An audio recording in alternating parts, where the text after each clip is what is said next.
Shalom Bapak Ibu Saudara yang dikasihi oleh Tuhan, selamat pagi. Sebelum melakukan aktivitas kita hari ini, kita akan merenungkan firman Tuhan sesuai dengan bacaan kita, yaitu Injil Matius, pasal yang ke-27, ayat 1 sampai dengan ayat yang ke-6.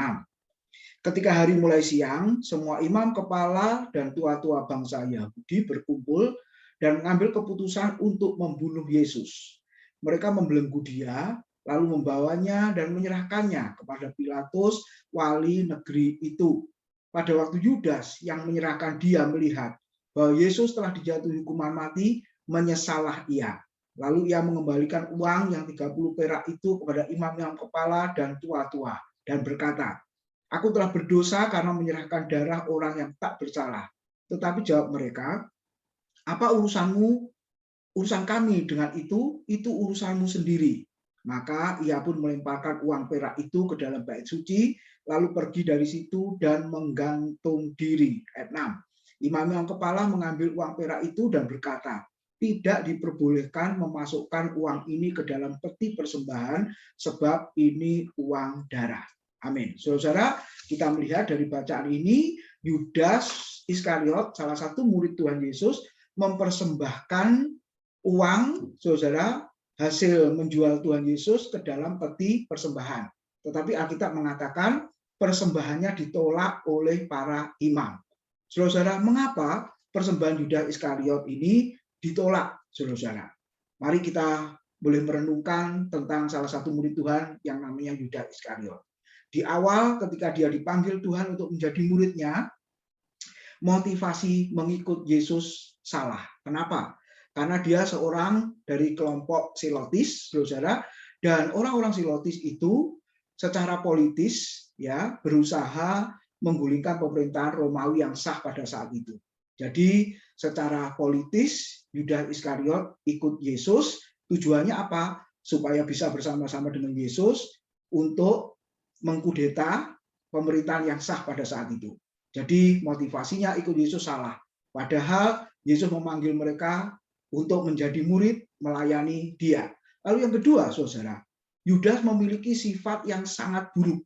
Di dalam Yohanes 12 ayat 4-6 dikatakan bahwa Yudas ini sering mencuri uang kas yang dipegangnya. Nah, ketika dia berkata kepada orang banyak waktu itu, karena ada seorang perempuan yang meminyaki Yesus, lalu dia berkata, untuk apa pemborosan ini? Lebih baik minyak itu dijual dengan harga 300 dinar dan uangnya dibagikan kepada orang miskin.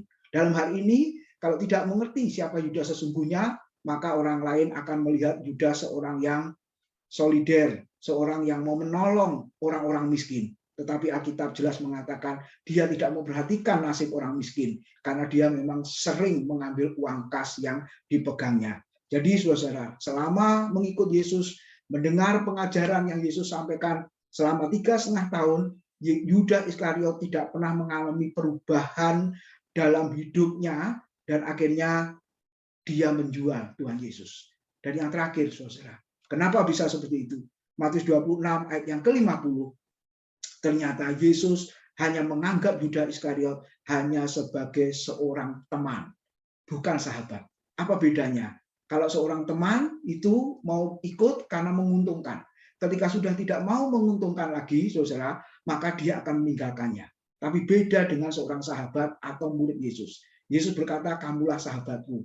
Dan Yesus juga menganggap dirinya sebagai sahabat yang telah memberikan nyawanya bagi sahabat-sahabatnya, bagi murid-muridnya. Jadi saudara, kenapa persembahan Yudas Iskariot ditolak? Karena dia memiliki pribadi yang sangat jahat, hidup yang tidak pernah berubah, saudara, menjadi baik, tapi justru tambah jahat. Maka apapun yang dilakukannya, persembahannya, ibadahnya, pelayanannya, apapun yang dia lakukan, semuanya ditolak oleh Tuhan. Oleh sebab itu, biarlah ini menjadi peringatan bagi kita semua. Biarlah kita hidup semakin baik, semakin benar, semakin berkenan di hadapan Tuhan. Sebab kalau hidup kita berkenan di hadapan Tuhan, apapun yang kita persembahkan di hadapan Tuhan, semuanya berkenan di hadapannya. Selamat pagi, selamat beraktivitas, Tuhan memberkati.